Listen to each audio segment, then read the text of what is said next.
Hola, mi nombre es Flavia y estamos nuevamente en ¿De qué hablamos cuando hablamos de política? Y hoy, ¿de qué hablamos cuando hablamos de corporativismo? Es un tema súper interesante, voy a intentar hacerles un breve resumen con definiciones y después la versión extendida la voy a colgar hoy a la tarde. Entonces, ¿qué es el corporativismo? El corporativismo es un sistema general de representación.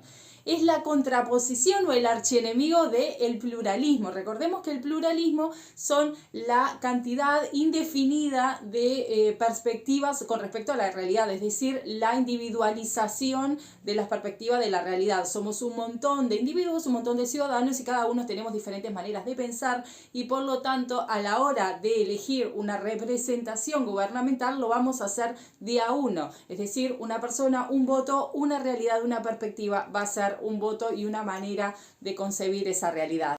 El corporativismo lo que tiene es una lógica de grupo, entonces lo que hace es agrupar intereses de diferentes asociaciones, de diferentes organismos o de diferentes capas sociales y tiene una lógica de clase social en la que hay una especie de grupo, una especie de cuerpo, bien, por eso lo de corporativismo, que no tiene necesariamente que ver con la idea que tenemos de empresa, pero la idea es que se genera un cuerpo general de representación de determinado interés. Esto puede ser un interés social, un interés económico, un interés político, etc. No tiene simplemente que ser algo político.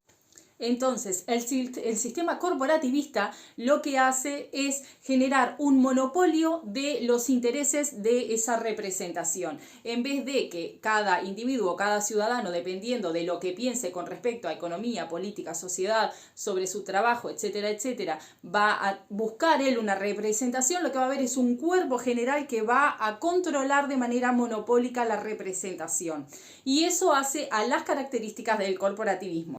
Las primeras tres características es que son singulares, no competitivos y jerárquicos. Singulares significa que las corporaciones lo que van a hacer es representar de manera monopólica, es decir, controlando completamente la representación de un tipo específico de sector o interés. Entonces, en el caso, por ejemplo, de que representen intereses económicos, va a representar sola y únicamente a los intereses económicos y no a la parte política o la parte social, las demandas sociales de los que conforman ese grupo. La idea es que además no son competitivas, no solamente entre corporaciones, es decir, no van a solaparse, no van a haber corporaciones que van a defender al mismo tiempo la representación de una idea social, sino que van a haber determinados cuerpos identificados y únicos para cada una de las representaciones de esos intereses de grupo, ¿bien?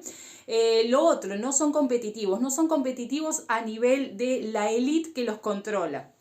Los representantes, las personas que manejan esa corporación, no tienen un sistema, por ejemplo, de elecciones como lo tenemos nosotros cuando elegimos a nuestros representantes. Generalmente suele ser una élite que además tiene muy poco o bajo contacto con la base a la cual representa, no es el mismo feedback que tenemos generalmente nosotros los ciudadanos con nuestros representantes, ya sea ejecutivo o el parlamento, sino que hay un tema de élite y además otra de las características fundamentales es que está avalado, asesorado o directamente creado por el Estado. El Estado lo que hace es reconocer ese tipo de representación segmentaria, es decir, en trozos de la sociedad, dependiendo de cada uno de los intereses que haya. Entonces, cuando yo quiero ver representados mis intereses con respecto a mi trabajo como trabajadora, voy a tener una determinada corporación a la cual debo dirigirme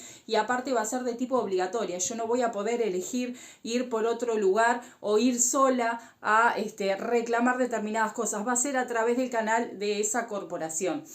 Las otras dos características restantes es que son de tipo jerárquica, de orden jerárquico, y esto tiene mucho que ver con la manera en emular la burocracia estatal, la administración pública. Es decir, se arma ese cuerpo, esa organización que representa a los intereses específicos de un sector, como les decía recién, o el económico o el social, etcétera, etcétera. Tiene una lógica detrás de los conflictos sociales que tiene que ver con las clases sociales y por eso después vamos a ver cuál es la degradación del corporativismo.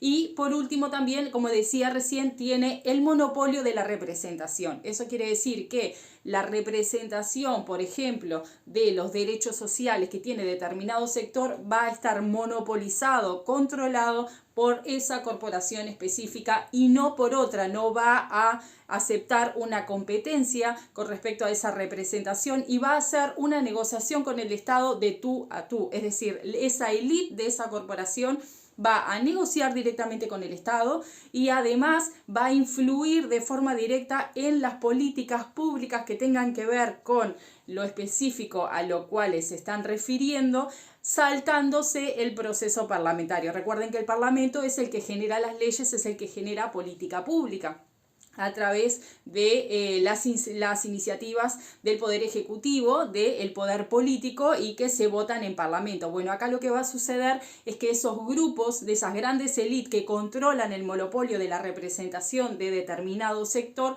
va a negociar directamente con el Estado y les va a plantear cuáles son sus demandas y las soluciones a esas demandas directamente. Les va a ir con ya la receta pronta para hacerlo. Por último, existen dos tipos de corporativismo que se logran identificar en los autores o en la teoría de ciencia política y tenemos el corporativismo social o neocorporativismo y el corporativismo estatal, que ese sería el clásico. El corporativismo estatal tiene que ver con el Estado como creador de ese tipo de cuerpos o corporaciones de representación monopólica, monárquica, ya estoy pensando en el tema de la clase próxima. Bueno, de representación monopólica. ¿Esto qué hace? Hace que el Estado tenga un mayor control con respecto a las demandas de los ciudadanos porque van a estar compactados, empaquetados en diferentes grupos que además van a estar controlados con una élite y que el gobierno va a tener una relación directa de negociación con unos pocos en lugar de tener que mirar por la demanda de varios, ¿no? Eso lo que hace es hacer que sea ese proceso de negociación que sea más fácil y que se necesite mucha menos información al respecto, ¿no?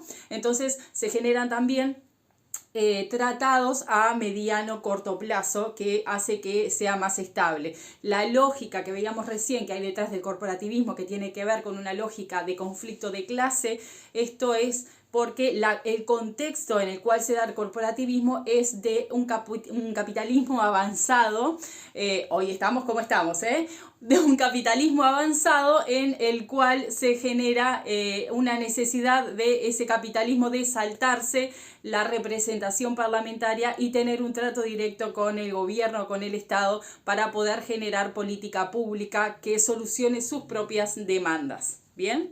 Y después el corporativismo social o neocorporativismo no viene ya del Estado, sino que viene desde las demandas sociales. Entonces, si bien el Estado va a penetrar en el corporativismo en cuanto a la relación que veíamos recién, pero la demanda viene desde la sociedad, la estructura viene desde las demandas de la sociedad y se genera esa élite con ese cuerpo de monopolio de representación.